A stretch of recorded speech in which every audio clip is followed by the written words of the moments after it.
ଯେଉଁଥିରେ ଗୋଟିଏ ପରିବାର ଆଧୁନିକ ସଂସ୍କୃତିକୁ ଆପଣାଇ ନେଇଥିବା ବେଳେ ଆଉ ଗୋଟିଏ ପରିବାର ପୁରାତନ ସଂସ୍କୃତି ଓ ନୀତି ନିୟମ ଅନୁସାରେ ଚଳନ୍ତି। ଏ ହେଉଛନ୍ତି ଆମ ମହାପାତ୍ର ମହାଶୟଙ୍କ ପରିବାର। ସବୁ ଜିନିଷ କାଢି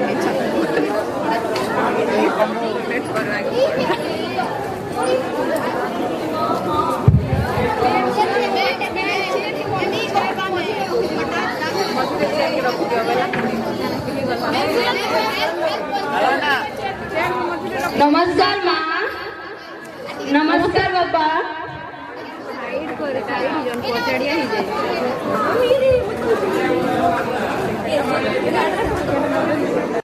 परिवार लोक केमिति परंपरा संस्कृति और नीति नियम अनुसार चलती ओ तांको सरल सुशील जेमिति कि सेमाने सद्गुणर दुनिया रे रहउछंती। वर्तमान ए हेउछंती आम दास महोदयଙ୍କ परिवार। मां मते भोक लागिलानी। मां मां मां मते भोक लागुसी। मां मते भोक लागिलानी, मो पिज्जा खाइबी। मां मो पास्ता खाइबी। मां मो पिज्जा खाइबी। मो पास्ता खाइबी। ना एखन खाली पिज्जा हेबो। ना पास्ता। ए कोन चलीसी घर को आसले तुमर किस किस ऑफिस गले ऑफिस टेंशन केतो टेंशन पली मो एबे तुम मां तुम कथा बुझीबे। चुप तुमको देखा जानी मो मो सांग मानक सहित कथा होची। तुमे मो मुंडार बोझ। तुमे माने भगवानक मुखरे विदेशी संस्कृति रो भूत चढ़िछि। तांको स्त्री मध्य निज पुओझिया प्रति ध्यान नै करी निज गोडे दुनियारे व्यस्त। वर्तमान एही दुई परिवारर पिलामाने बड़ होई सारिछन्ति। भाग्यवशतः एही दुई परिवारर पिलामाने मुंडिया कॉलेज को पाठ पढ़िबा पई जाउछन्ति। एही कॉलेज रे पाठ पढ़िबा समय रे एही दुई परिवारर पिलामानकर आमना सामना होईछि। आमे कॉलेज जिबा पई बाहरछु।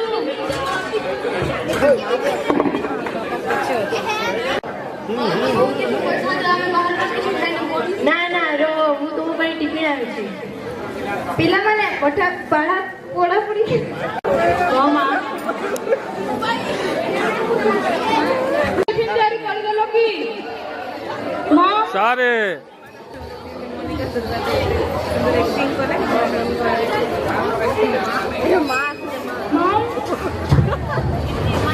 मां काली माता है।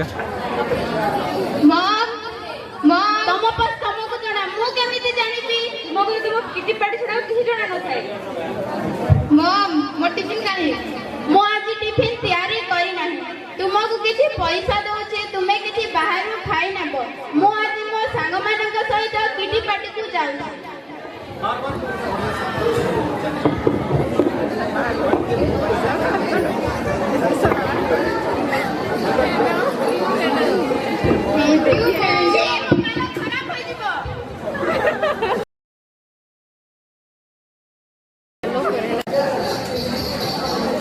देखिलु तो भौणी केमितिया लोक माने हम कॉलेज में पाठ पढ़िबा पई आसुछंती। हां भाई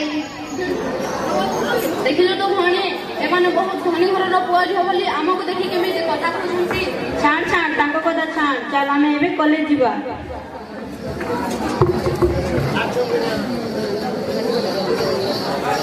ओ तांको पुआ झ माने मध्य विदेश को पाठ पढ़िबा पई चली जाइछंती। हठात दिने दास महोदय को हार्ट अटैक आसिला। पड़ोसी हेतु महापात्र महाशय साहाय्य कले और तांकु हॉस्पिटल रे एडमिट करा गला। कोन हैला हेल्प हेल्प कोन है चल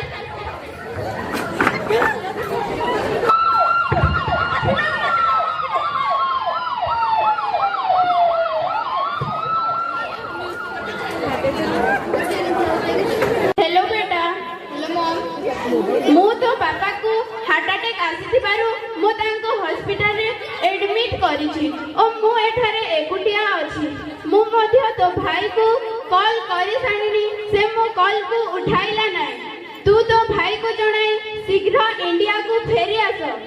नो मॉम आमे आउ एबे जाई पारबु नहीं। आमे एठारे पूरा सेटल होई सारिछु ओ भाई मध्य निज पसंदर झियो सहित रहउछि। आमे आउ आसी पारबु नहीं। टाटा।